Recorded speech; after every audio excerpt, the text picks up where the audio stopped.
at least one or two supporters here. We are one of the member organizations of the Idahoans for Open Primaries Coalition. The Idahoans for Open Primaries Coalition. That is the coalition that has put forth the Open Primaries Initiative, and it's a coalition that is hosting this event here tonight. I'll just give you a quick sketch of the plan for the evening. I'm going to start with a few preliminary comments, just laying out the basic mechanics of what the Open Primaries Initiative is. I don't want to leave you all hanging without knowing what the basic contents of this initiative are. Just after that, I'm going to introduce each of our special guests here tonight, and then I'm going to turn it over to them to say a few words about their thoughts on the Open Primaries Initiative. It won't be too long before we'll then be ready to turn it over to you all to hear questions. You can also share comments. I will say, think about your comment or your question as we're speaking and try to keep it brief enough to where we can get through a whole lot of questions and comments. The goal of tonight is for everyone, at the very least, to leave here more informed about what this initiative is all about. Whether you're for or against it, you'll at least leave here with more perspectives, more information about what this is all about, and you'll be in a position to either decide whether you want to sign the petition, or whether, and even more so, whether you want to vote for it should it end up on the ballot in November of 2024. Okay, the first thing I want to say about the Open Primaries Initiative is that it is a ballot initiative. I want to be really clear and just get everyone on the same page about what a ballot initiative is. Sometimes called a citizen initiative. This is when citizens of Idaho come together and collect a whole lot of signatures.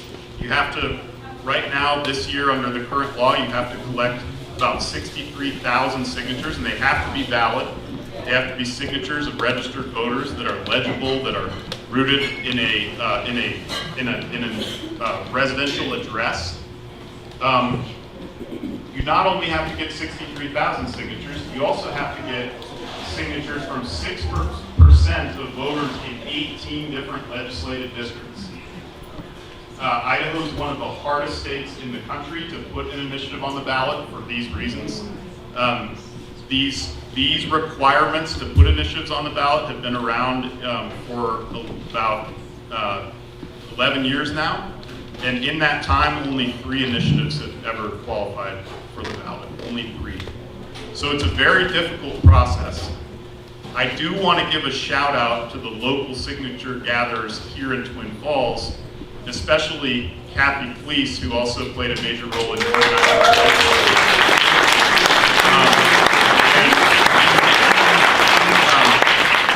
But she would definitely want me to say she's not alone. She has a great team of volunteers here locally working with her, and I know many of you are here tonight. And that team is now over halfway towards qualifying the Twin Falls district.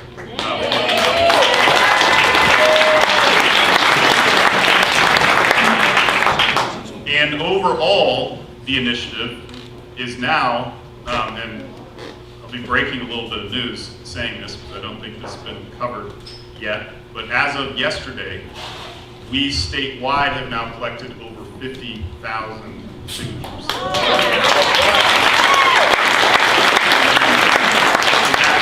That means the initiative is over halfway to qualifying, and there are now over, I believe, there are now about 7 districts out of the 18 that have qualified, and then there are a whole lot more that are halfway or over halfway there, like the district here in Twin Falls. We have until April 30th of 2024 to get the signatures we would need to put the initiative on the ballot.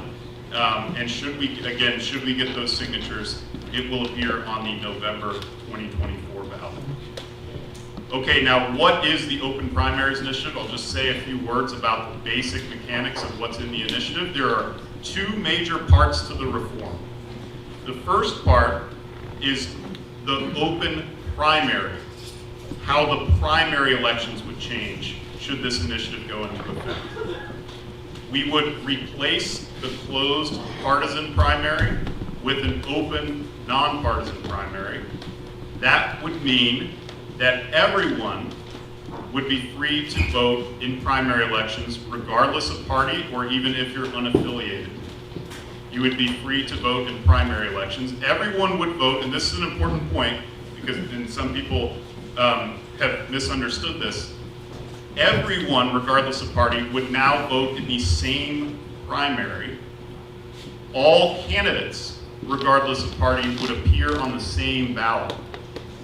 So take, for example, if you're voting in a governor's race, you might see 8 candidates all running for governor in the primary.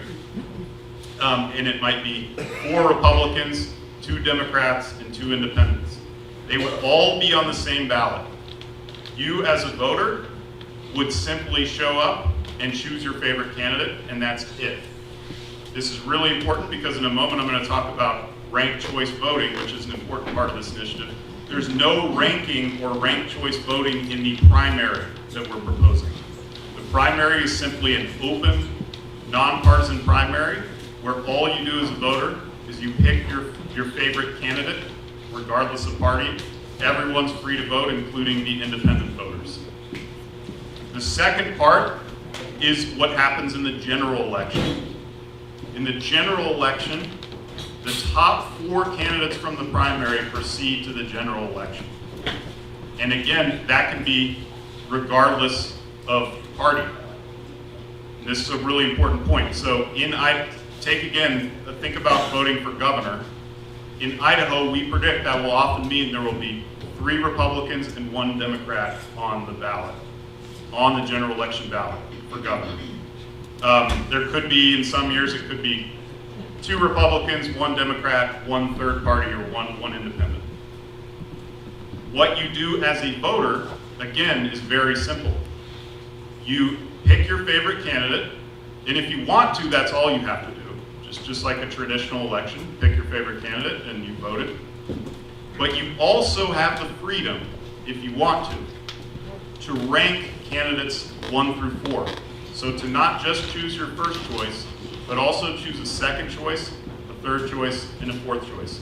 If you want to, you can only rank 2, you could rank 3, but you can rank up to 4. And this is what is called ranked choice voting, ranking up to 4 candidates. Now, it's really important to understand that as a voter, that's all you have to do to vote in the election we're proposing is just rank candidates up to 4. And there are people out there saying, we believe very falsely, that this is just too hard for voters to understand. The truth is that it's about as hard to understand as counting to 4. And that's why, and we're going to hear a little bit more about Alaska tonight, that's why when they did this type of election in Alaska, the voters were surveyed after they voted in Alaska under this system, and well over 80% said the ranking system was simple and easy to understand. In the same way, there's now been ranked choice voting in over 10 different localities in Utah. A couple weeks ago, they chose their mayor in Salt Lake City through ranked choice voting. They surveyed those voters and they found that the process is simple and easy to understand. And that's because all you're doing, again, is ranking candidates 1 through 4. Now, the last thing I want to say about the mechanics of how it works is a little bit more complicated than how it currently works, and that is how the votes are counted. But I think you'll find that it's fairly easy to understand once it's clearly explained. So here's how it works. The very first thing that happens is that all of the first choices on the ballots are counted, okay? All of the first choices on the ballots are counted. If just after that count, If someone gets over 50%, you know that person won, then and there. So that's very simple. If someone gets over 50%, you know they won. But regardless, that's not where the counting stops. There's then going to be a second round of counting where the last place candidate will be eliminated. If you voted for that last place candidate, your vote will now go towards your next choice, your second choice. That process then happens again. The third place candidate is eliminated. If you voted for that candidate, your vote will now go to your next choice.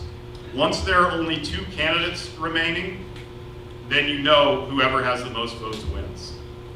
And if at any point in that process someone clears 50%, you can clearly project that that person is going to be the winner. There's no way they can lose at that point.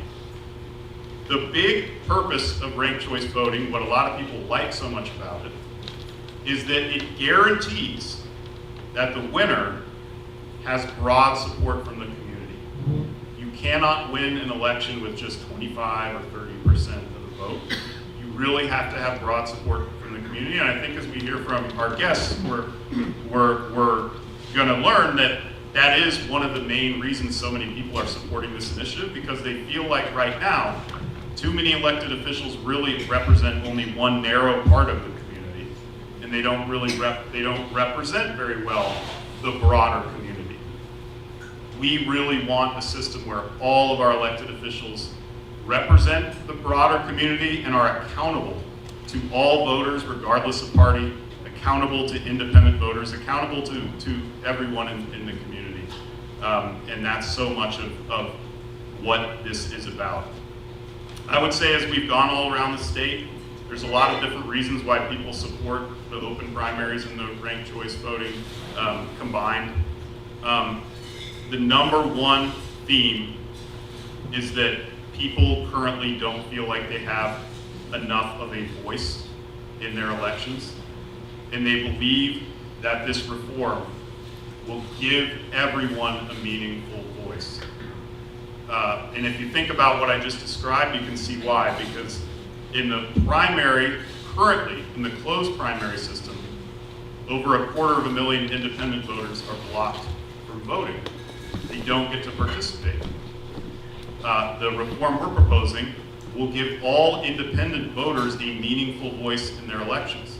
And then as you move into the general election and you look at the ranked choice voting system, it's going to give all voters, Republicans, Democrats, independents, third-party voters, it's going to give them much more of a real voice, because they're going to have more choices on their ballot. So for example, especially Republican voters are going to usually have more than one Republican to choose from. And then all voters will have the option, if they vote for a candidate who's a long shot, like a libertarian candidate, for example, is usually a long shot, and that candidate can't win, they're still going to have a backup choice so they can still have a meaningful say in the outcome of the election. So that's so much of what this is about, it's really an effort to give all of our voters a meaningful voice.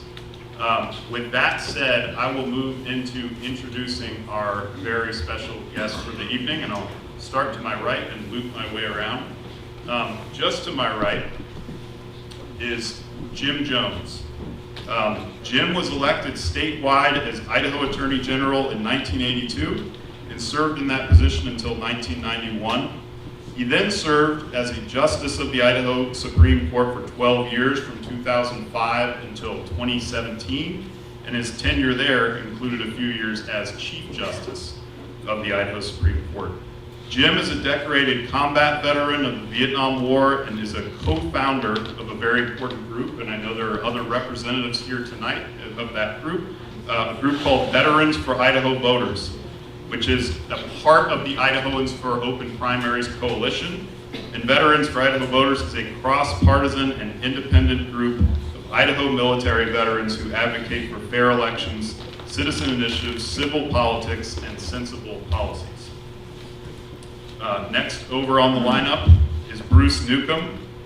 Bruce served as a member of the Idaho House of Representatives for 20 years and as Speaker of the Idaho House of Representatives for 8 years.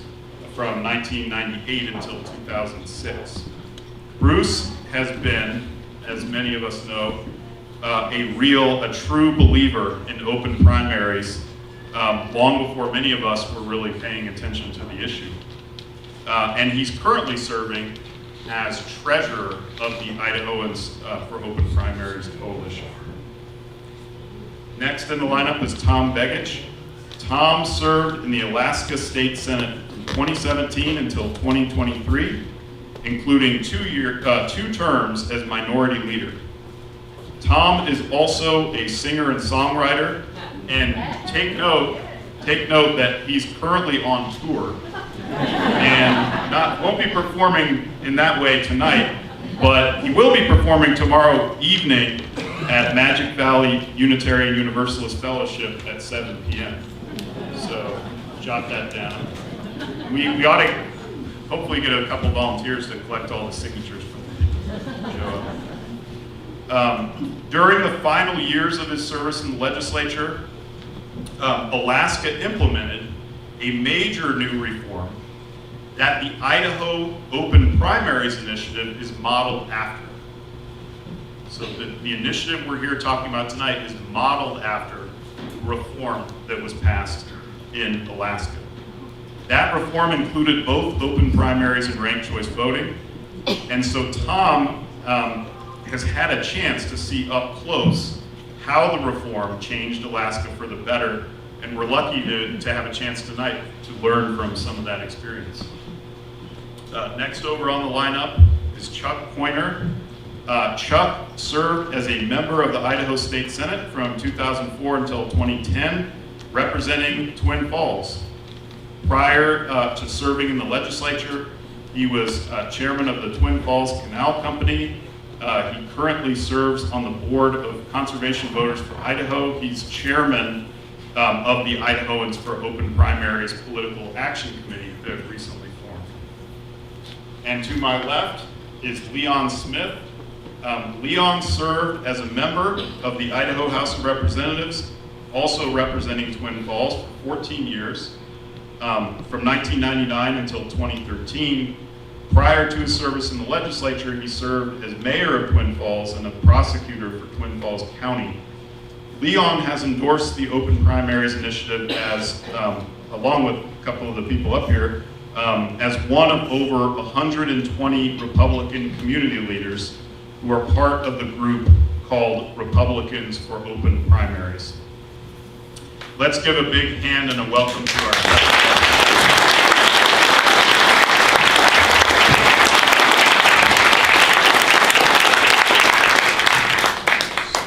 So now I will give each of our guests a chance to speak for a few minutes about their thoughts on the initiative, and then shortly after that, we'll be able to open up for questions or comments from all of you.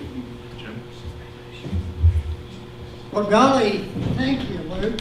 I never thought I would see my good friend Leon Smith being to the left.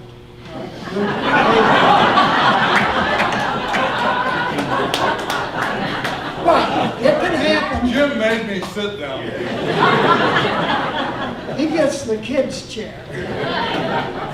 Well, it's really a pleasure to be here with you, to see so many good friends, be up here with all of my good friends from the former ranks of the Republican Party. I was a Republican back in the 80s when I was Attorney General. I worked across the aisle with John Evans, who was governor. We saved the Snake River for being property of the state of Idaho instead of some unnamed utility. That's what I think our governing should be about, where people can work across the aisle, where people can be reasonable, where they don't get off on tangents on stuff that doesn't have any benefit to the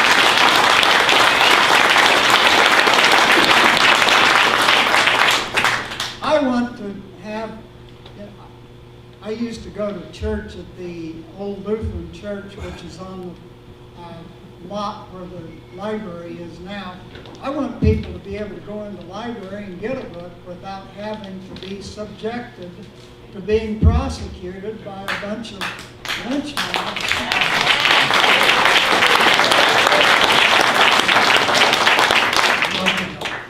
I need to get a little closer with the mic. Let me start out by saying this. Rich Stivers is not a communist. Rich was accused of being a communist sympathizer by giving some money to reclaim Idaho. I want you to know that Rich and our friend Kevin Trainer and myself know about communists. We were fighting them in Vietnam. I never saw any communist propaganda that said, we support open primaries. The way they run it in communist countries is that you've got a clique of people that are in control of who gets to serve and who gets to run for re-election. And if they ever step out of line, they call them in to a Star Chamber session and give them hell. You know, I think I've seen something like that happen here under Dorothy Moon and her party.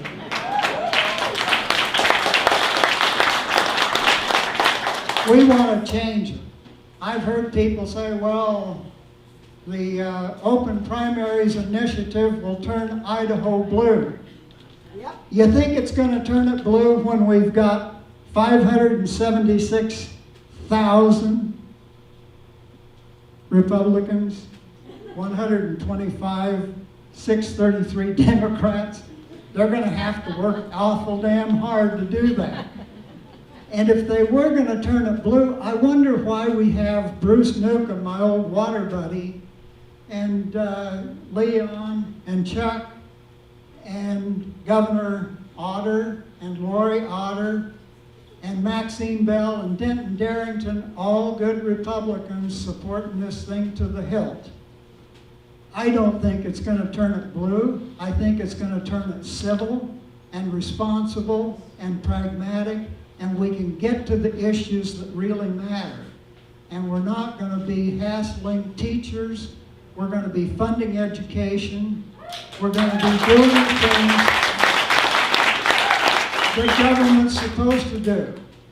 So that's why I'm supporting the Open Primaries Initiative, and it's why a group that I'm part of, the Veterans for Idaho Voters, and we've got a couple of them right here in the front, Rich and Kevin. You know, the way we look at it as veterans is that we served our country, we put our lives at risk, and we should be able to vote in any damn primary we want to.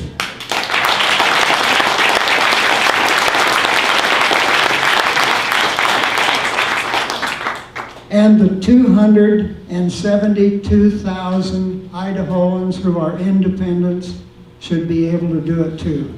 That's democracy. So now I will hand this over to my good friend, Bruce Newcomb. I hope you don't mind if I just stay in my chair because my legs are kind of going haywire last year. Can you hear me now? No.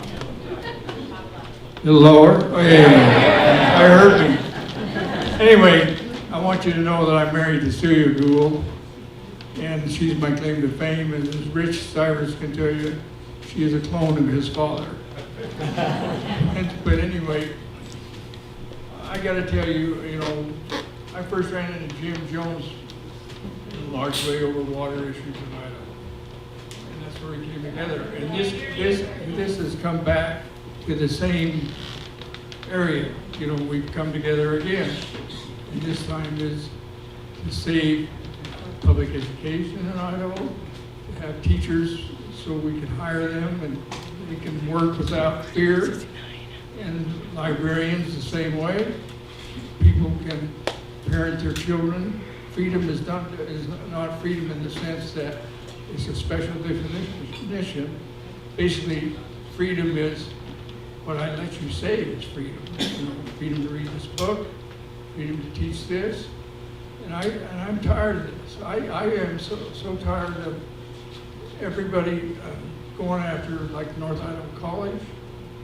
You know, that about destroyed North Idaho College. And basically the efforts in the legislature to go in and seek public funding for private education, homeschooling without any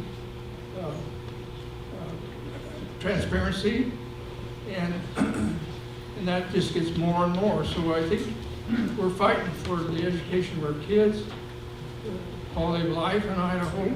It's been a good life in Idaho. I was raised in Idaho. I was born in Idaho. My kids are born in Idaho. They've all gone to colleges. They've done really well, and I don't want to see that destroyed. And I think that everything I've been involved in my life, I think I have to say the water issue is probably number one, and I think this is number two. Because I think we're at a tipping point, and it's time to wake up the silent majority, because you can't sit back and let this happen to you again and again. You've got to stand up and say, no more, enough already. If I was going to have a battle cry for this movement, it's enough already. So some of these people that are against this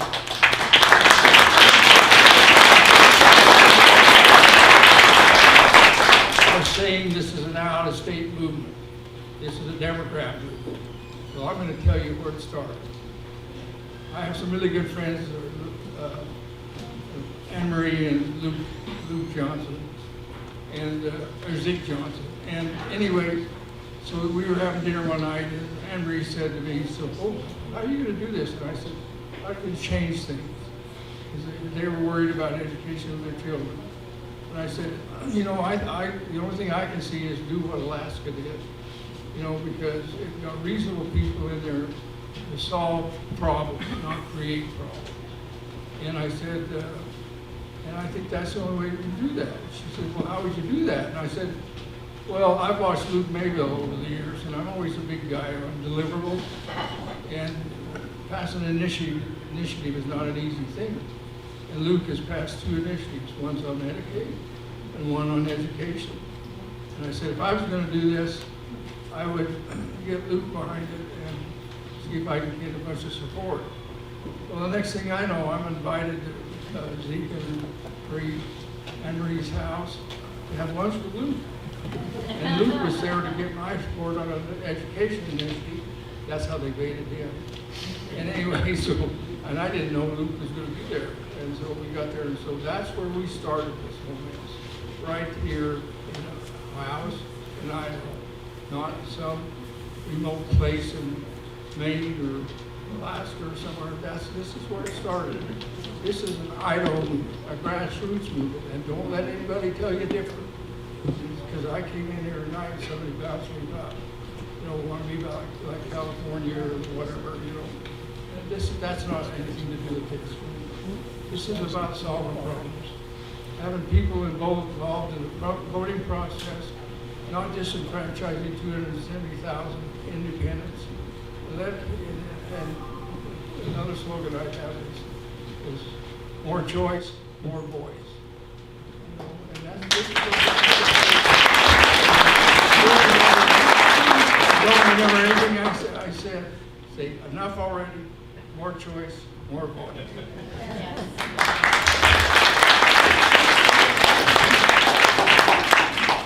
Well, hi, I'm Tom Begich, and I am from that remote place in Alaska, and I was shocked to hear that you guys were exploring the same thing that we did up there. So we didn't export it to you, and I'm glad to have been coming through the territory here to be able to talk to you a little bit about it. But I'm not unfamiliar with Idaho. I spent over a decade coming to Idaho and training your juvenile justice commission. I've worked in every one of your judicial districts. In that role, I've spoken in front of your Supreme Court on those issues. I know your state. I understand what you're going through. My own state did too. I wear a button on my jacket that I wore all the time I was in the legislature. It says, "Just be nice." And I wore it every single day. And at one time, one senator came up to me because you can't wear that button on the floor. You can't be advertising. And I said, I'm not advertising. I'm telling you to be nice. Being nice doesn't mean that you're being weak. It means you're being nice. You're being firm. All of us want civil government. And I stood against my party when we put the ranked choice vote before the voters. My party was saying, no, we can't do this. Now, I'm from the Democratic Party, I admit that, so don't shoot me. But I'm going to tell you that I stood against it because I believed in one thing was more important than any other thing, and that was finding civility in government again. That's why I ran for office back in 2017. It's why I continued to serve, and it's why I built a strong relationship with my Republican counterparts. It mattered a lot. By the way, and I mentioned this earlier to Jim, that one of my closest friends in Idaho happens to be your former Attorney General, Lawrence Lawson. He's a guy that he understands the impact and importance of civility. So let me get right to the point of what we did in Alaska and why we chose to go with four folks going into the general election and why we chose to move in this direction. We closed our open primary back in the early 90s, and it led to divisions where you ended up getting two acrimonious party groupings. On the left and on the right, they spent all their time battling and not governing. And if you're not governing, you're watching your education system break down, you're watching your criminal justice system break down, you're watching your roads break down, and that is not tolerable any longer. So a number of Republican and Democrats got together and said, we got to do something about it. I asked for them to add a fourth, as opposed to three going to the general, a fourth. And the reason I did that is I have voted in my life for independents, Democrats, and Republicans. And those independents would have been potentially cut out of the mix. In our party, we've been governed by, in our state, we've been governed by the Alaska Independence Party, Republicans, and Democrats. Three different parties and an independent have all governed our state in our very short history. So you want the opportunity for everyone to have a voice and the opportunity to be able to exercise that voice. Now, I might have a particular position over here, and my favorite candidate may look like they don't have a chance in heck winning, but I'm going to be able to vote for them and then pick a second candidate that doesn't disturb me. And if the other two do, I'm not going to pick them at all. That's the choice I get. So my voice isn't wasted. Not only do you have the opportunity, if you do have an extreme view, to exercise that extreme view by voting for a candidate who might be extreme. That candidate isn't likely to win in an overall ranked choice election. Why? Because it leads to consensus. Now, something else I used to do before I did that job was I was a political consultant. You know how we campaign, how we tell our candidates to campaign, political consultancy? We tell them to beat the crap out of the other guy. You can't do that with ranked choice voting. So I'm talking to a candidate, a consultant, about 4 years ago now, and he goes, man, if this ranked choice voting happens, I gotta figure out how to get my candidate to talk nicely about their opponents. Now, why is that? Because you want to be able to get that second vote or that third vote so you have a chance of winning. And what does that do? It brings you to consensus. You actually have to debate issues, not fake issues, real issues, because otherwise you don't get the voters. Now, I'm going to give an example of one election, if that's all right, Lou, just to give you an illustration. We had a congressman serve for 51 years. He actually, my dad defeated him back in 1972, then my dad passed away, so he ended up getting elected. He served for 51 years, and then he died. So a special election was held under ranked choice, our first election. We had 48 candidates file for office. By the way, including Santa Claus, a guy whose actual legal name is Santa Claus. He came in seventh, and he really is from North Pole, Alaska. Anyway. So four candidates went to the general election. One independent, two Republicans, and one Democrat went up into the general election. Now, the special general election. One of those Republicans was my nephew. One of them was Sarah Palin. Democrat was Mary Peltola, and the fourth was a guy named Alan Gross. Now, Alan, the independent, chose to step out of the race. He was the number 2 vote getter, but he chose to step out of the race. He just didn't feel like he wanted to run after all. That left 3 candidates running, and so those 3 candidates had to fight for their votes. Well, fight they did. My nephew and Sarah Palin beat each other up so hard that the 3rd candidate ended up getting a consensus vote. And the reason why is Sarah said it herself, as did my nephew, she's the nicest person running. Now understand, in that election, she won, but then it went to a regular election. In that regular election, under ranked choice voting, our very, very conservative governor won outright. You know, he went outright. Our moderate Republican U.S. Senator won, but only after the 2nd ballot. So the 3rd ballot, the 2nd one, the 3rd one came out. And once again, Palin and my nephew beat each other up, and the other candidate won that race. But in each case, a moderate Democrat, a moderate Republican, and a conservative Republican all won. Why? Because inevitably all of us at one time or another see a candidate on the other side we like, and we vote for them. But we have to have the opportunity to do it. So that thing you said earlier, you said 80% said they didn't have problems with the ballots. The data is really interesting. 99.88% of the ballots were counted in our election. Not only did they get it, the ballots counted. Those are the data from our division of elections. That's better than we've had in most of our regular elections before we had ranked choice. Not only did they get it, all of those votes allowed us to still reflect what our party politics are in Alaska. Republicans won more House seats, Republicans won more Senate seats, but we don't gripe, we govern now. And that is the difference. So my 3rd slogan was stop griping and start governing. You know, because I think that's what it leads to. It leads to friendly discussion and dialogue and people able to work across the aisle. So that's the last thing I'm going to say for the moment, but I'm here to answer your questions about what the real lived experience of ranked choice is. And what I can, the last thing I'll close with, and what I can say to you is this. What ranked choice isn't is a denial of anybody's right to vote. What it is your ability to vote exactly how your conscience wishes you to vote. And that's something people just don't talk about enough. It's our opportunity to allow real Americans to vote for real people who are running for an office where they're actually going to work on fixing the problems you face on a daily basis. That's what we experience now. So I'll introduce the senator. Thank you. Do I have it close enough now? We'd have a turnout for the primary election of maybe only 20%, sometimes 15% of the voters.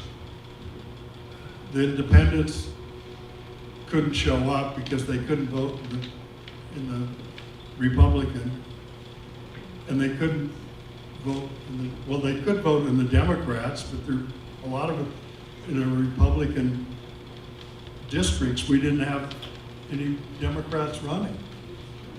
So then you have maybe 15% of the voters, and whoever decides, it's only down to about 7, 8, 9, maybe 10, maybe 20% of the voters at the most, deciding who is going to represent. So to me, that was not the way things should work.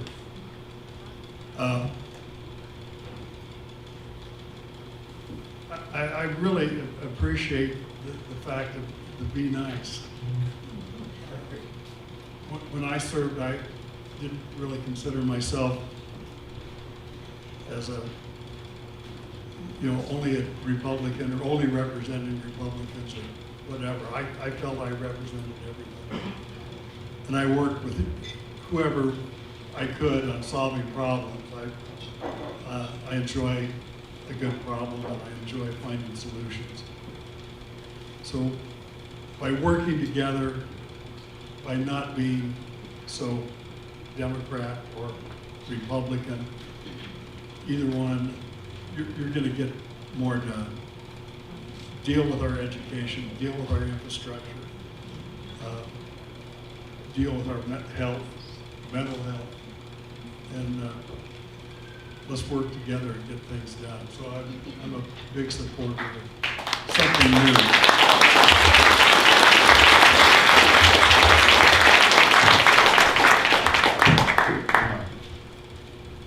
Thank you. There is an order of importance up here, and you can see why.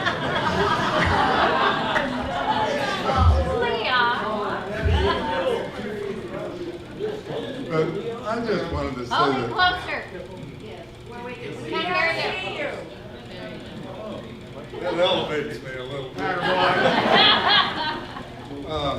I just wanted to say that this is not a Democrat issue.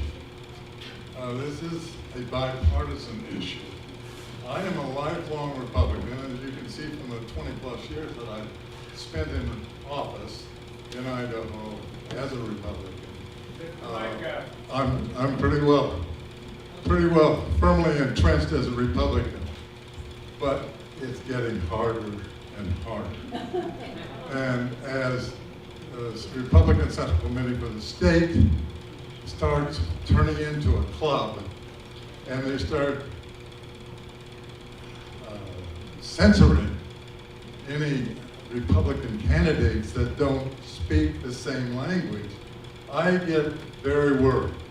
So far, I've got people, good Republicans, that I can vote for at the state and local level. But is that going to continue? I worry about it. And that worry caused me to grab one of the first issues of this initiative and read it from cover to cover. And when I read it, I thought, God, this is something that's going to help the Republican Party. This is going to give us a chance to put somebody beside a right-wing nut and a moderate, and not let them both be on the ballot, and we choose who we want. And so I enthusiastically took it. In the first 2 weeks, I took at least a couple petitions out, and I got all kinds of people to sign them. They were friends of mine, and I think most of them were Republicans that signed it. So it's being well received by Republicans, and I'm hoping that maybe a lot of you will take a petition and go out and get people that you know, whether Republican or Democrat, to sign it, and let's get this thing on the ballot. Thank you.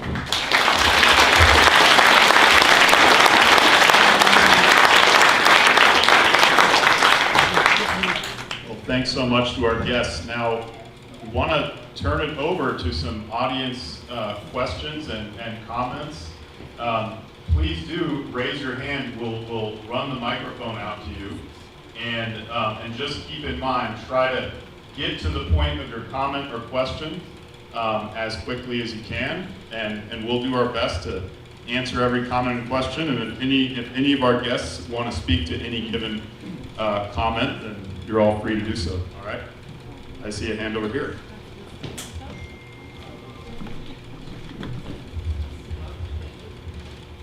So I want to say I'm not a fan of a lot of the Republicans that are running in the state, that are currently in office in the state. I'll be the first to say that to start off with. However, I have a strong ethical issue with opening the primaries. How is it, the idea that primaries, if we go back to why we have them, the whole idea of a primary is for the Republican Party and the Democratic Party and whatever other party manages to get out there at some point to determine for themselves who they best feel will represent their party in the main election.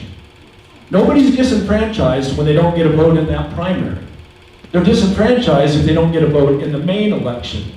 The idea of the primary isn't for everybody. That's like saying the members of Coca-Cola should have a right to determine who runs Pepsi. It's not right. It's not ethical. to open that up. They are deciding who best represents their party, who's best going to fight for their party, who they want to put up in the main election. So tell me how it's any different than somebody from Coca-Cola on the board of Coca-Cola deciding who is going to best represent Pepsi and vice versa.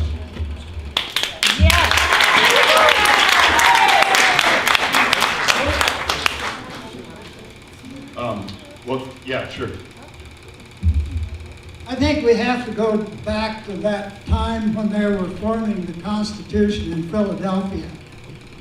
They didn't put anything in the Constitution that said political parties have any rights whatsoever.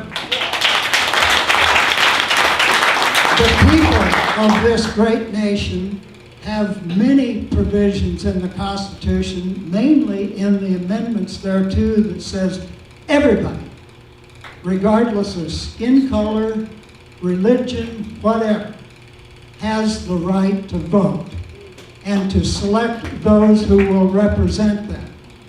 Political parties, if you may excuse me, please. Political parties have no rights under the Idaho Constitution.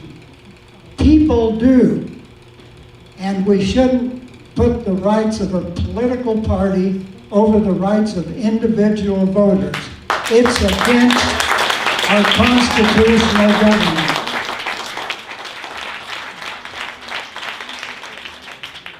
Thank you. I'll just want to make one technical point quickly that I do think speaks to the question.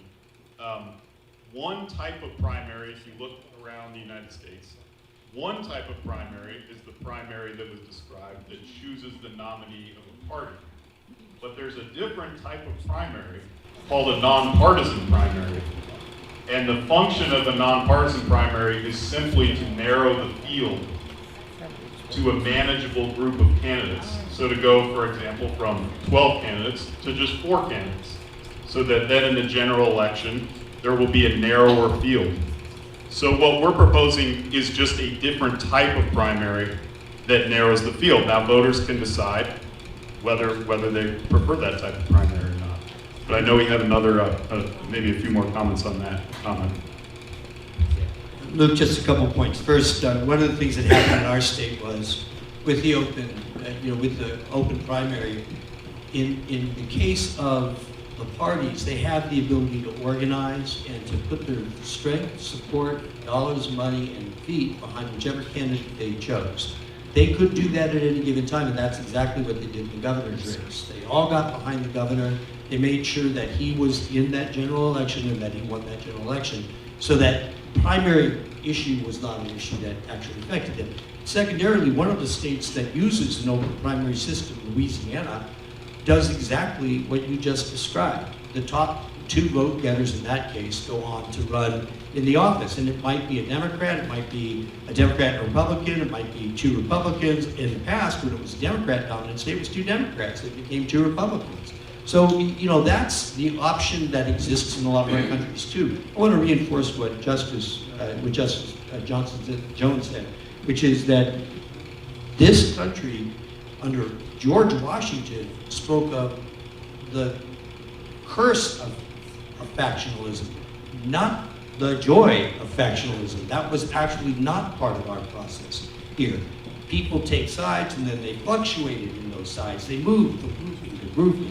They changed their opinions from time to time and selected other candidates from time to time. We had fundamentally moving political parties during those times. Numerous ones. The Republican Party didn't even exist until 1856. The Democratic Party fractured into 3 different parties during the 1840s. So things change.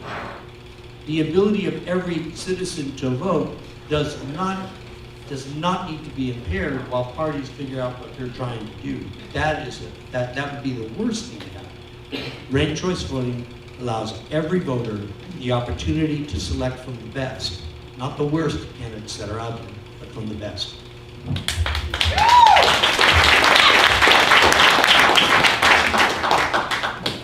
I've felt for a long time that a closed primary is wrong, and that if the parties want to choose an anointed Republican or Democrat, They have the right to do that at their expense, not at the state expense or at the community expense.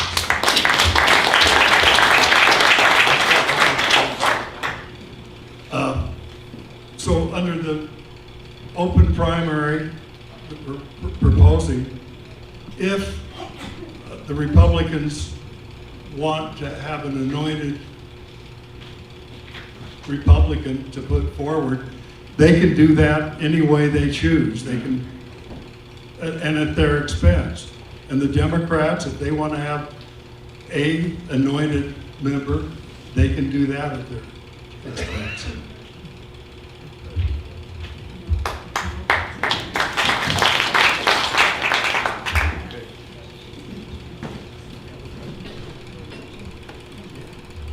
In the open primary, does the candidate have the option of putting a D or R or C or I by the name or not?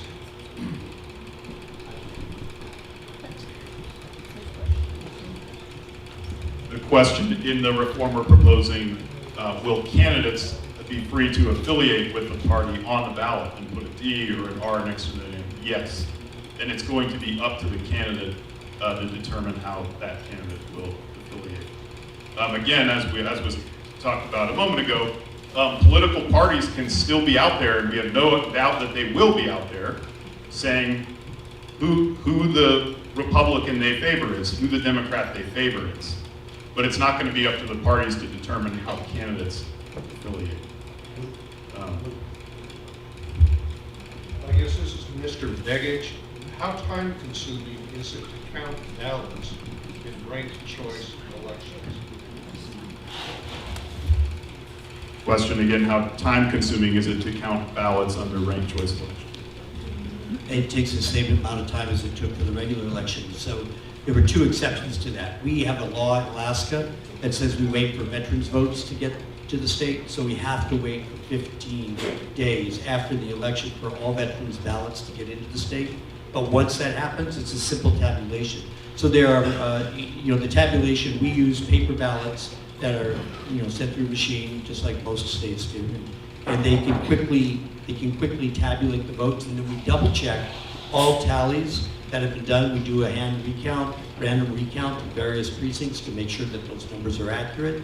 And our lieutenant governor is in charge of that process, and it was absolutely flawless this time. The error rate was minimal, and so it's very, very rapid. Going all the way to the back.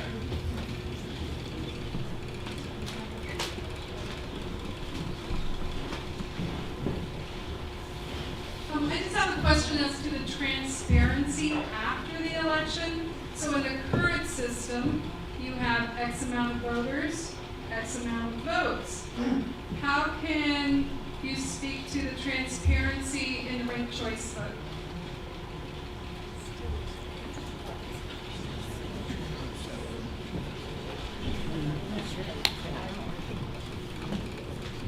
That was, of course, one of the biggest questions we had. How do we make sure that we know how many different people cast the different ballots? And what our Division of Elections and our Lieutenant Governor's office did is they made all of that ballot information available to the public. So you could actually track the first section. They did a little matrix that showed you how many votes shifted each time. And then when they did the recounts, they double checked the ranked choice on the recounts. When they did the random recounts. But we also had a number of races. We had 5 that were within a margin of an automatic recount for the full race. Those also were verified the same way. So the process is extremely open. You can actually get a printout. You can actually get the printout. You can go online and get it today, in fact, in the state of Alaska. But the printout will show you how the ranked votes or which person's votes went to which person's. They won't tell you the individual voter's preference, but they will tell you in the aggregate which votes of my nephews went to Sarah Palin, which votes of my nephew went to Mary Peltola, and which votes of my nephew were where people didn't choose to vote for a second person.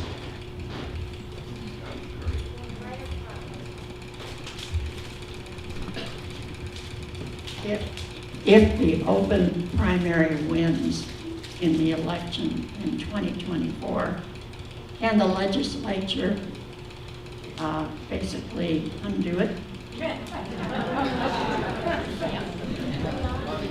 can speak to that question quickly. If the Open Primaries Initiative were to pass in November of 2024, can the legislature undo it?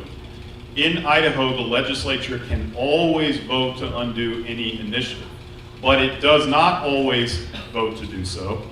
A major example is Medicaid expansion, which passed in 2018. There were a number of legislators who wanted to vote to undo it, but it became very clear to most members of the legislature that, hey, look, the majority voted for this. This is the will of the people. And it wasn't just something that the people kind of voted for and then forgot about, or that was driven by some out-of-state interest and then people didn't really believe in it. No, people voted for it and they desperately wanted it. They believed in it and they wanted to see it happen. So the legislature did not touch it. The Medicaid expansion stands to this day and it's working. And we believe there's a clear path not only to winning the Open Primaries Initiative, not only to getting it on the ballot with the signatures and then winning the vote, but also defending it in the legislature once the will of the people has been clearly voiced. Does anyone else want to speak to that?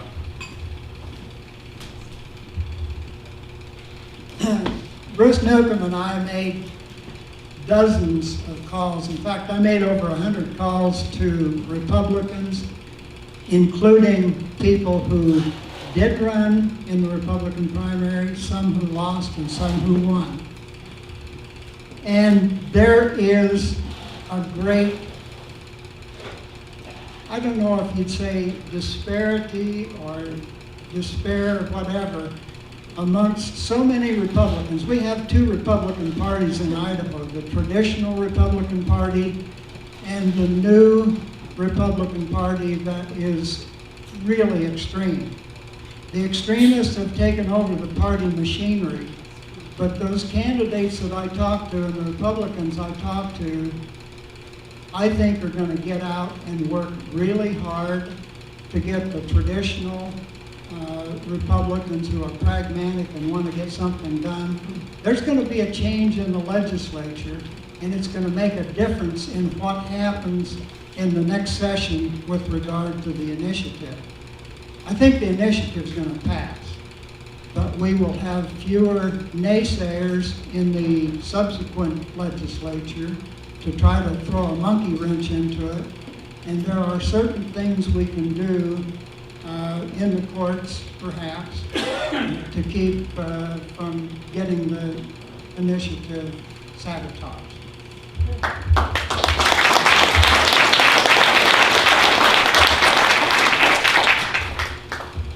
Who determines who and how many people get on the primary to begin with? So who determines how many people, you said, get on the primary? To get on the primary ballot, you simply have to meet the filing requirements, which does come with a fee, and that fee varies depending on the office. So the higher you go up when you're running for statewide office, it's quite a lot more of a filing fee than if you're running for a local office. And if you don't want to pay the filing fee, then you have to collect a certain number of valid signatures to get on the ballot. So there are barriers that make it at least a little bit less likely that Santa Claus will run in the primary. But there can be quite a few more people who run in a primary election. We predict that most of the time it won't be that long of a list. It will be in the most competitive elections that people are most excited about, where there'll be a longer list. But that is okay, because that's what primary elections are for, at least in the type of primary that we're proposing, not all primary elections, but the type of primary we're proposing, it really is an exercise in narrowing the field, taking a really broad pool of people who've expressed an interest in office, narrow that field down to a more manageable number. In this initiative, that number is 4, and then allowing only 4 candidates to proceed, so that that's a much more manageable number for voters in the general election to deal with. I think that's basic answer to that. Oh, could I jump back here and then we'll come back here? I've learned a lot when I've come, and I appreciate all those that are up there. I have two questions, and one is there an increased cost when we go to this? I mean, how much is that going to cost the Idahoans? And then my other concern is I also agree, everybody should vote. I don't care who you are, what color, anything, poor, rich, anything. But I have a concern about one vote, one candidate. I guess I don't understand why you have four and the loser gets to come up and have my vote count again. So maybe I'm not understanding it. But mainly I want to know the cost. Thank you. Okay, so I'll say a word to those 2 points real quick, and then any of you who want to speak to that'd be great. And especially maybe interested if there's anything about cost from Alaska that could be shared. On the point of one person, one vote, every person should only have one vote. We all agree with that. We're all in agreement. That's a basic constitutional principle we have in our country. The fact about ranked choice voting is that no individual's vote ever counts more than once. This is a very important point. You have more than one choice on your ballot. That does not mean you have more than one vote, because when the tabulation of the ballots is complete, your vote will never count more than once. So if that first choice candidate gets eliminated and your vote now goes toward your next choice, your vote is only counting towards that next choice. That's how that works. And just to be very clear, federal courts have looked really closely at this because ranked choice voting systems have been challenged on those grounds in court, and federal courts have ruled consistently that in ranked choice voting, every individual's vote only counts once. So the federal courts have upheld ranked choice voting systems for that reason. Okay. When it comes to the cost question, there is a recent study by the National Conference of State Legislatures, a very respected organization that represents state legislatures of America, and they looked at the cost of ranked choice voting. They found that it's about 48 cents per voter to get the system up and running. So there is some cost, but it's very manageable. In Idaho, that would about 48 cents per voter would add up to about $400,000 or $500,000 total for the whole state. So that gives you a sense, and that's about what it costs in Maine. It could cost slightly more than that. It could cost slightly less than that, but that generally, it's been considered by all the places around the country that have implemented it to be a very manageable cost.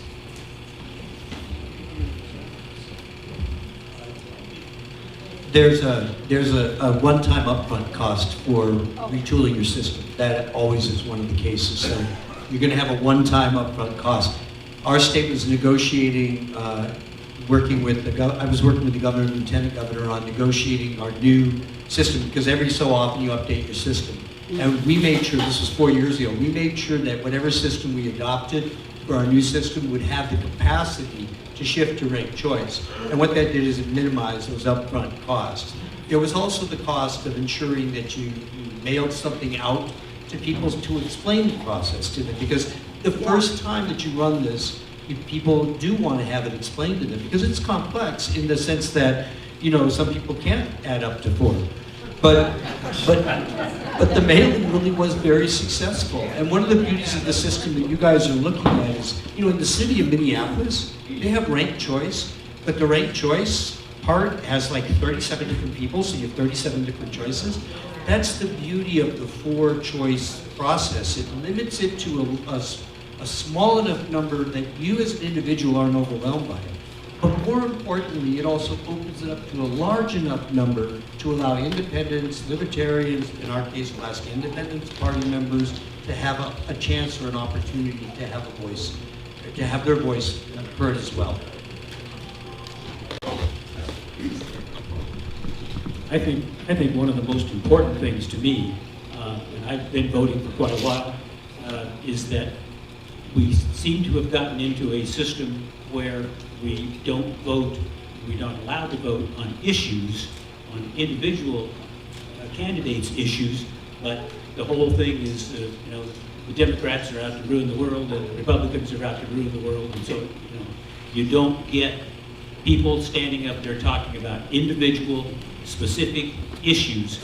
And over the years, I have vehemently disagreed with some Democrats, I have vehemently disagreed with some Republicans, but if I have the opportunity to go down through and look at this person, well, he may be a Republican, but I agree on these issues, then that's who I want to vote for.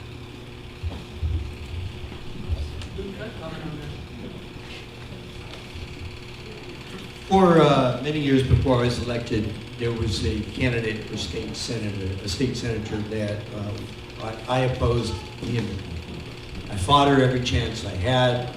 I did everything I could to try to defeat her, and she won every time. And I'll be honest, I didn't follow my own advice. I wasn't always nice. I was nasty sometimes. So, come to my getting elected to the Senate, she ends up, when I become minority leader, she ended up becoming president of the Senate. And what that means is you got to actually have communication between the two of you. Now, for 2 years, we'd served across the hall from each other and never even said boo to each other. I would say hello sometimes, and she would just walk on by. I had to go up and talk to her and work with her. And we spent 1.5 years solid working together. We learned not just to like each other, but become close personal friends. And she got defeated in a closed primary because of that relationship. And that relationship was specifically cited for why she got beaten that closed primary. So she went into the wilderness for 2 years, Senator Kathy Easley. She went into the wilderness for 2 years. She ran for re-election again, and she ran against the guy who beat her and a Democrat. And I was not involved in the race, but I certainly was hoping she'd win. That first run, the primary, left those three candidates separated by 30 votes each. 30, 30, 30, separating the three of them. She campaigned on issues. She campaigned on being kind. She campaigned on being nicer. She was at the top of those 1/3, 1/3, 1/3 votes. But she got 2/3 of the third person's votes because she campaigned on the issues and she swept to re-election when the final votes were cast. And that's what ranked choice does. It brought her voice. She's majority leader of the state Senate today, and she works collectively with her Democratic colleagues. She's a Republican, with her Democratic colleagues and with her House members as well, because that goes right to your heart. That's what ranked choice voting does, and that is a classic example of it. It changes the dynamic, and it gives good people a chance to become even better people.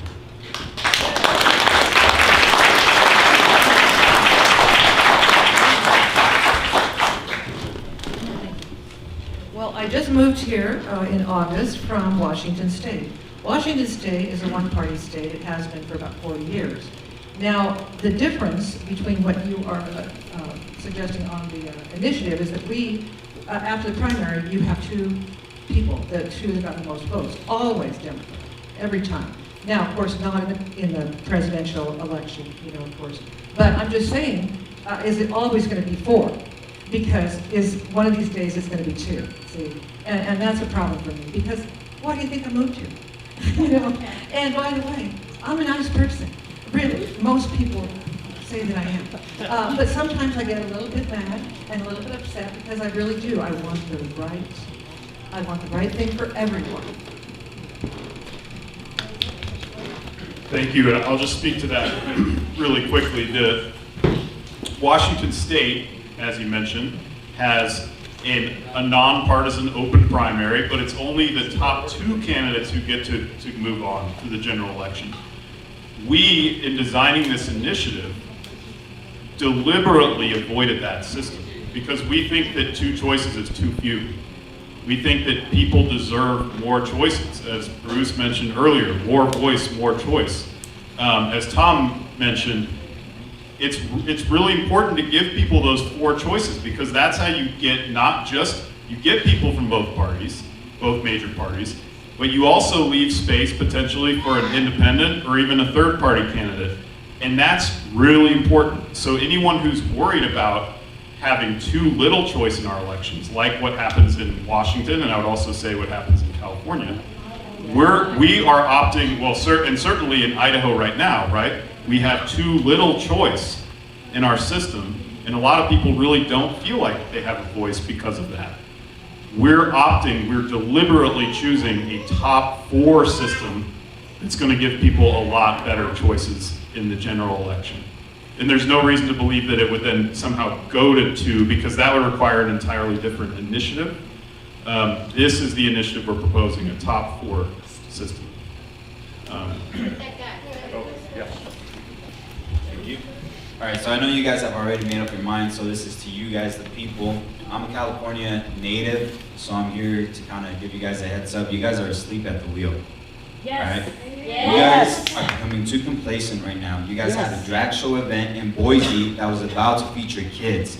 These open primaries are prime position for Democrats and liberals to exploit little plot holes, little weaknesses that will destroy the Republican Party. The gentleman over there said he wants you to be able to read whatever you want. Well, you know what they're reading to kids in California? Books on how to masturbate. All right? We don't want pedophilia in this state. We don't want any degeneracy. So be careful as to what they're trying to pull at you guys. These little key phrases, patriotism, you know, the Constitution. There's a reason why people are coming to Idaho, because it's safe, because it's moral, right? And these people want to change that. They want to exploit it. So please, be careful. Yes. Thank you. I guess I take it from a different perspective. I've been an Idahoan for 81 years. I grew up over across the canyon here over in Jerome County, a place called Eden. We believe in living our lives and letting other people live their own lives as they saw fit. We didn't figure we needed anybody from out of state to come in and tell us how to run our schools, to tell us how to run our lives, to tell us what kind of medical care we could get, to tell us what we were going to find in the libraries. And I can guarantee you, all of these schools that have libraries and all of the public libraries are staffed by people who grew up in the community, who know what the community mores are, who have relatives in the communities, and they aren't running our communities, our state, our counties to hell in a handbasket. They can do pretty good without all of the outside interference. Thank you for coming.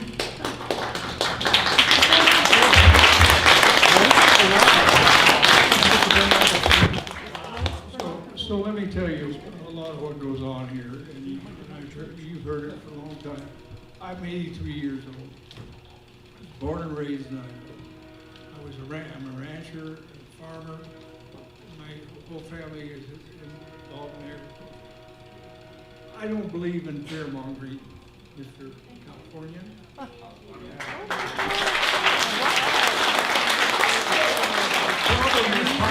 Today, there are too many people like you that run around and say the sky is falling, the sky is falling. I thought we got over that. It's already here. It's not here. One person at a That's time. right. No, but I'm just saying, you know, what we want to get back to is where we were reasonable, we solved problems, we worked together to fund our education system for our kids. 63% of the money in Idaho goes to public schools, and it's important that we do, solve problems, not create them and run around saying the sky is falling and fear-mongering and what's going on in my library, because you don't know. Anyway, I'm a little bit upset because I don't like that.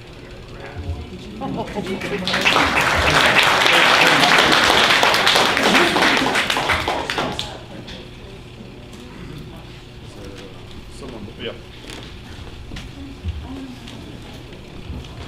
So I'm also from California, and I can tell you right now, ballot initiatives, open primary, ranked choice voting, that was final nail in the coffin. Yeah. We are moving here because you guys run your government well, or at least we thought you did. And we've gotten here, and we see the handwriting on the wall. Yeah. You must wake up and save this state. There are not too many more to go to. There's just isn't. That's right. I'm the raised born in the library. I saw the books. Yeah. I don't want to open a book and see a man drawn in pencil with an erection for my child. Yeah. I checked him out. Amen. There you go.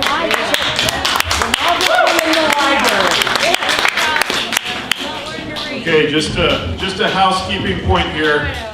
One thing we're gonna be really careful about, we're gonna give the mic over to people as we've been doing, and we're gonna allow people to speak. But then when one of our guests is speaking, please don't interrupt. That's what we're gonna ask, okay? I just wanna clarify one point.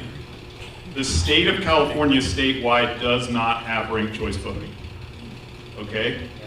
They have it in some localities. Two recent governors of California opposed ranked choice voting, and the current incumbent governor actually opposed ranked choice voting. So that's just important to understand. They have, in California, they do have ranked choice voting in a few localities the same way that they do in Utah, by the way. So that's just an important, just a background fact. What they have in California is called a top two system without ranked choice voting. It's very different from what we're proposing. What we're proposing is what Alaska does.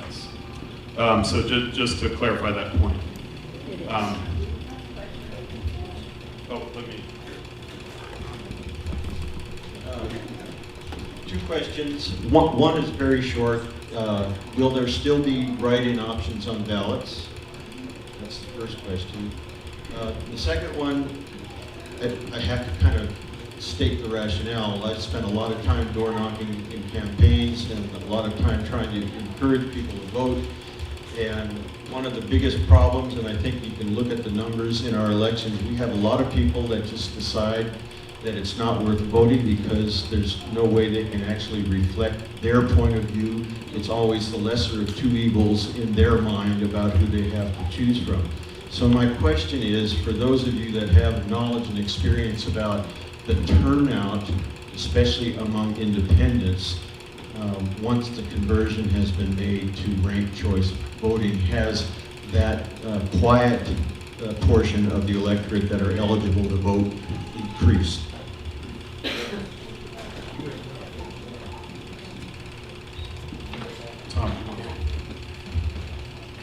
The first question again, and then I'll get to it. Oh, yeah, so Alaska actually is an inclusive state in the case in the sense that we have both a write-in option on the primary ballot and a write-in option on the general election ballot. Oh, yeah, and you can, and yours does as well? Yeah, and that means that you can actually rank your write-in candidate number 1, number 2, number 3, or number 4. And in the case of that, they actually leave an extra square for it. In ranked choice voting, your fourth choice, generally the decision's already been made by them. So if you're actually putting a write-in candidate, you want to put them up a little higher. And the second question was related to the overall turnout. So it's difficult to measure, but the preliminary numbers in the primary seem to indicate yes, because more people are apt to be able to vote in a primary than could because we had a closed primary on one side. And people were further, somewhat discouraged. I'll tell you one thing that's come out of it is it appears as though we'll know for sure in the presidential election coming up this next year, because that's our higher turnout election, we should see an increase above our other numbers. Everything seems to indicate that. And the numbers in our last election seem to indicate that. What we did see was an increase in the number of candidates who filed, which I thought was pretty interesting. So we had competitive races, whether it was two Republicans or a Republican and Democrat or a Libertarian Republican and Democrat, in virtually every case. So a voter going to the voting booth on election day, in the past, a third of our races have been unopposed. I was elected unopposed the second time I got elected. That's not right. There should be at least the opportunity for a second choice there. And what ranked choice did is it appears to have done that. It gave choices to a voter even if it was 2 of the same party or 3 of the same party. In one case, there was 3 of one party, and then the 4th was a libertarian, I think. But in whatever those cases are, you have more opportunity as a voter to select the person you think will do the best job. And that's the actual key. It's very different than the systems in states like California or Washington. It's designed to ensure whether you're a conservative voter or not a conservative voter, whether you're a progressive voter, you have the opportunity to hear your voice, have your voice be heard. Even if you lose, you had your voice counted to the end. You have to get some money. I'm still unclear about how you score the rounds. You said when we go to the ballots and redistribute votes from non-voters and second choice. I'm unclear how you do that, who does it and how it's done. And also, I appreciate you opening this up to the public. I've come to find out what it's all about, and I've already been insulted a few times because I fear you would consider me a right-wing wacko or whatever you're saying. So if we could not call names, I'd appreciate it. Wingnut, yeah, wingnut. Okay, I'll just say really the main question was about how the votes are counted. I'll just run. Yeah. Okay, and I'll do a quick version of what I said earlier, and then I'll pass it off to Tom to clarify further.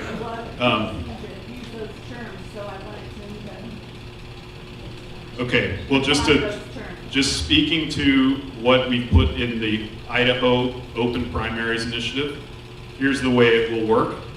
The very first round of counting ballots just looks at the first choices on the ballots and just tallies all those up. But then in the second round, what happens is the last place candidate gets eliminated. If you voted for that last place candidate as your first choice, your vote will now go to your next choice, okay? And then in the next round, the third place candidate gets eliminated. If you voted for that candidate, your vote will now go to your next choice. Once it's down to just 2 remaining, whoever has the most votes wins. And just to be really clear, that process is often called an instant runoff because it is almost identical to what happens in runoff elections. If you're familiar with Idaho cities, many Idaho cities hold runoff elections where maybe 5 people will run for mayor, and if none of those 5 get to 50% or more, they say, okay, we're not going to stop here because we don't want to select a mayor who only really has shown support from 30% of the public. We want to make sure we elect someone who really has support from the broader community. So we're going to reschedule a runoff election a month later, and we're going to just have the top 2 face off against each other. So then you know whoever wins that race between the top 2 is going to have support from a much broader community, over 50% in that case.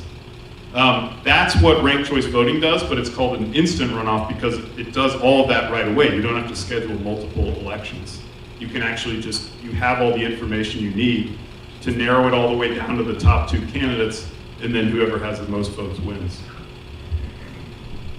Just have one more point on that. In a state like Mississippi, you have a primary, you have a general, and you have a runoff potentially as well. So the cost is actually adds to cost.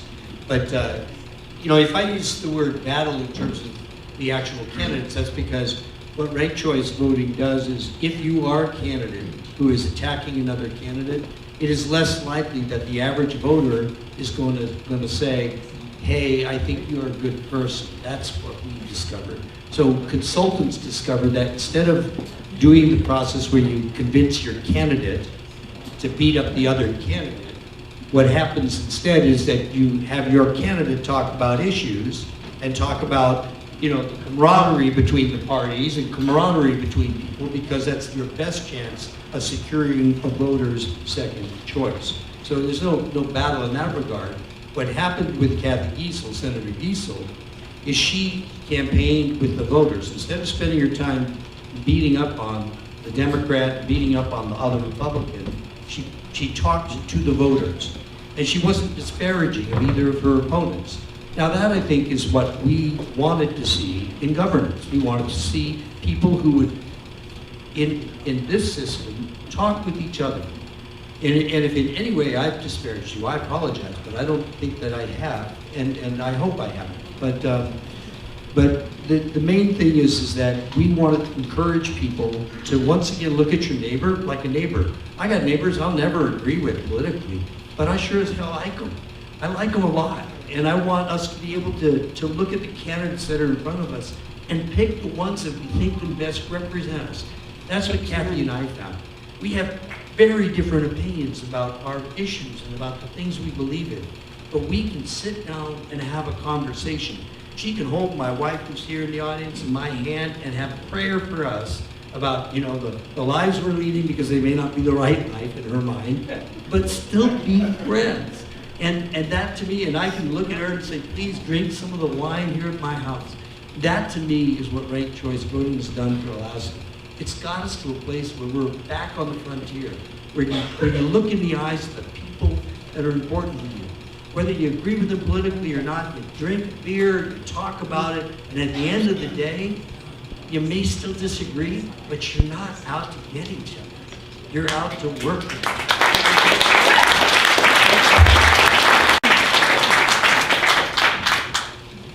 Okay, we've got we'll go to you as a repeat if we get everyone else.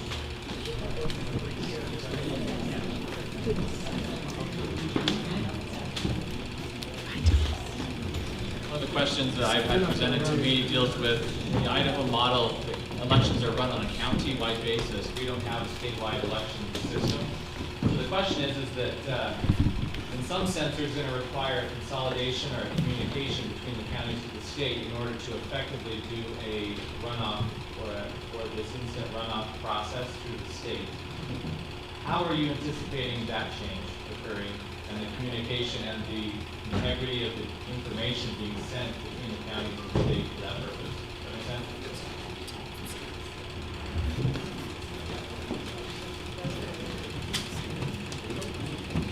I'll speak to this question briefly, and if Tom or anyone wants to add anything, feel free to do so. So the question is, if I understand you correctly, Alaska has a somewhat more centralized vote counting system than Idaho does. So it may require a different process in Idaho for the counties to be able to work with, say, the Secretary of State in order to complete the ranked choice voting counting process. We're very aware of those differences, and when we put together this initiative, that Idaho does have more of a county-based process. We have studied this in detail. There is an organization I recommend anyone who's interested in these questions consult and look at online called the Ranked Choice Voting Resource Center. And what they've done through the Ranked Choice Voting Resource Center, which is a nonpartisan, nonprofit organization, they've done detailed reports of all 50 states and what it would take to implement ranked choice voting and set it up in all 50 states.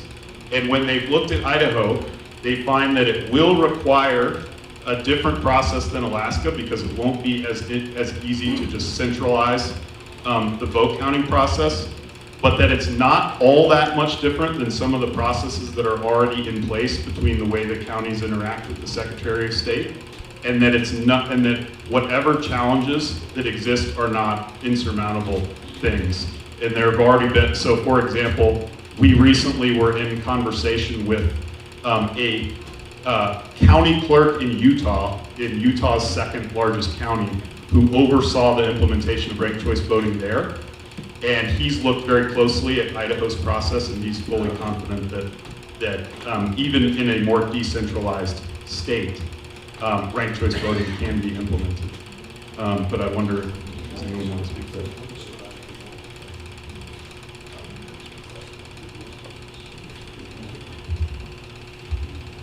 I'll just say one thing about it. We are a much more centralized state.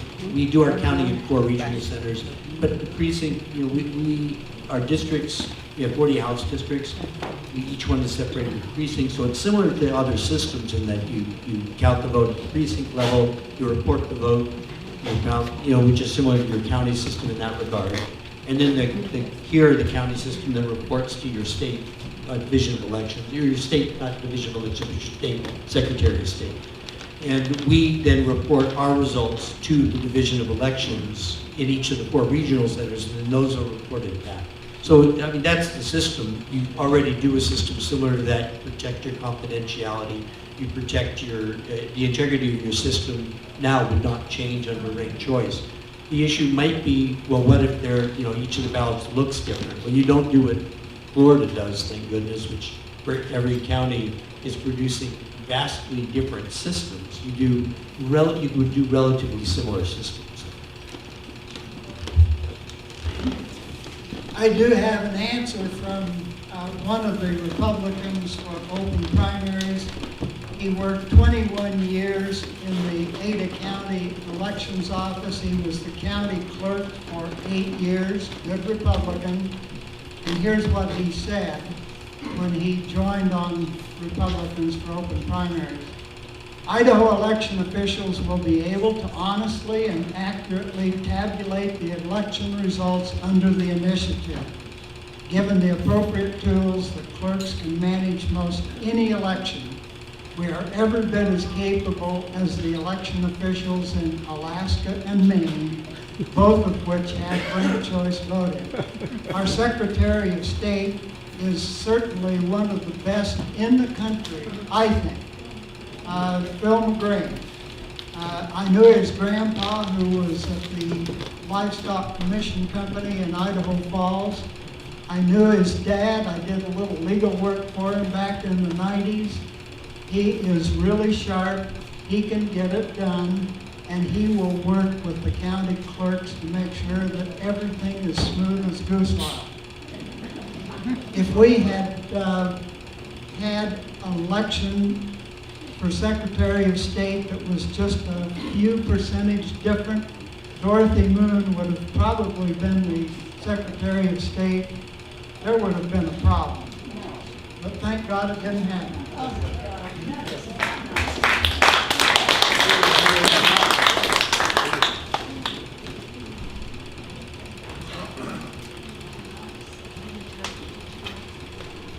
I raised the question of, this is a very different system. Who would develop the software to count the votes? And has this something to do with $10 million was appropriated to get new machines for Idaho voting?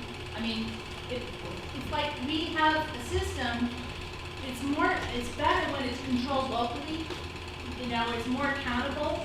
So you're talking about centralizing the whole system in the state of Idaho to what they're saying that was the case in Alaska. The bottom line is, in this country, your vote has to have integrity. It has to be accountable. It should be trackable. It should be a paper ballot. We should get rid of all the machines because there is just too much fraud going on in this country. But I just see this as there's a system that's going to wipe out a lot of the stuff that has worked in the past. So I just wonder about the software because in other systems they don't even allow the software to be publicly available. And so who knows what's going on with that? So that's my question is, David's concern is voting machines on this particular thing. Thank you for that. I'll say a word in response, and if anyone wants to speak to it.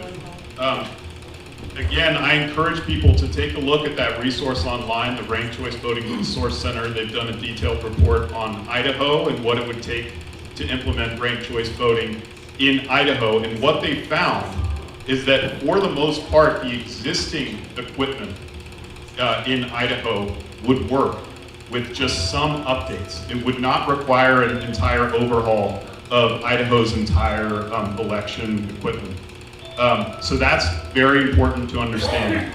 To the issue of election integrity, there may be some who don't agree with this point, and we would be interested in hearing any evidence on this. But there is no reason to believe that ranked choice voting elections are any less secure than the elections we have right now. And there are, and I personally really appreciate the point you said, that in this country, election integrity is an utmost concern. I would venture to say that each one of us completely agrees with that statement, that election integrity is an utmost concern. However, we also believe that when you look at our current elections, the single biggest election integrity problem we have right now in this state is the closed primary. Because the closed primary is blocking 270,000 independent voters from voting. That is an election integrity issue because it means that just because you don't belong to a party and publicly affiliate with the party, you don't have a voice in the process. And we see that as a basic election integrity issue. I'm sorry, did the microphone just now go out? Dang, I was really hoping for a round of applause.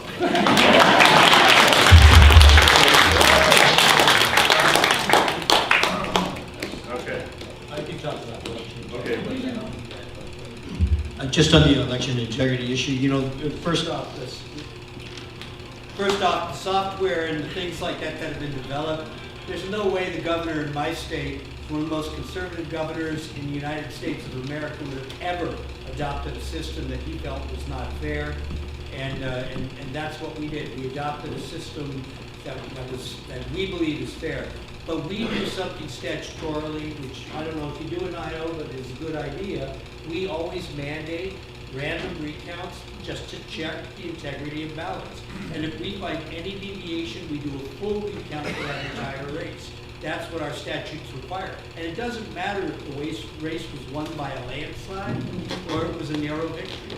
We've had a number of elections in Alaska decided by one vote. No shortage of them at all levels. My brother became mayor of Anchorage by 133 votes.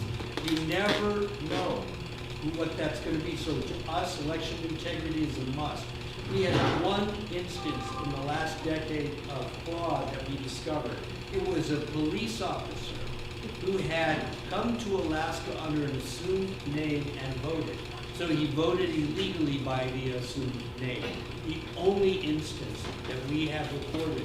We've had Republican governors, nonpartisan governors, Alaska Independence Party governors, and Democrat Party governors.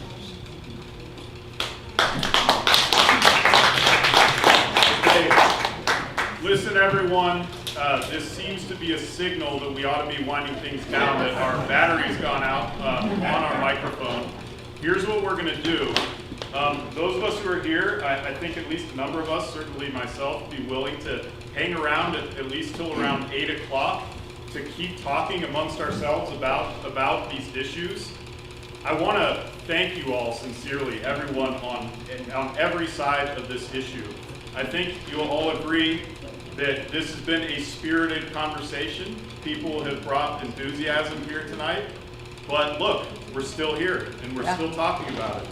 And we're having a real conversation about an issue that really affects our lives and really affects the future of our state. This is what democracy is all about. This is what it's supposed to be all about. So thank you all so much. Let's have a round of applause both for all of you and for our speakers.